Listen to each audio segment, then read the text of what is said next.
I had a chat with a young woman who came here from out west with her sister to go to university in Nova Scotia, and her parents, fond of farming, followed in their footsteps. Let's call it a major in moving with a minor infringement on their children's independence.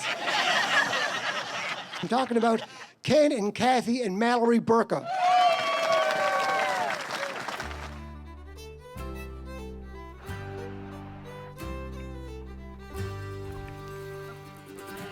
So how did you feel when Mom and Dad followed you to school? Well, at first I wasn't too impressed, but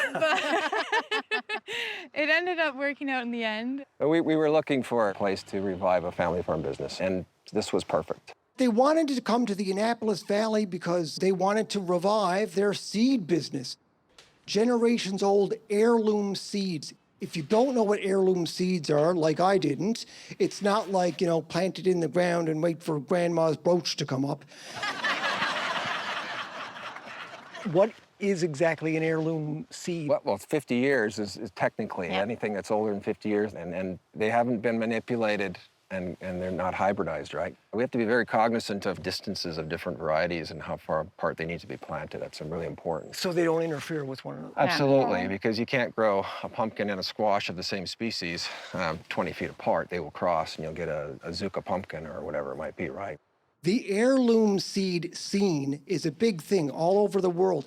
Ken was telling me he just traded seeds with a guy who found seeds for pea plants in ancient Norse burial grounds. He was looking at our website online and said, hey, look, I have these. Like, do you want me to ship some across to you? Can I make you a tray? Yeah. He says, So we did. Yeah, and they grow in the cemeteries in, where exactly is it, Well, Norway? they've recovered them in dead Viking graves. So I said, what are they called? And he says, dunno. These pea seeds were so rare, he didn't even have a name for them.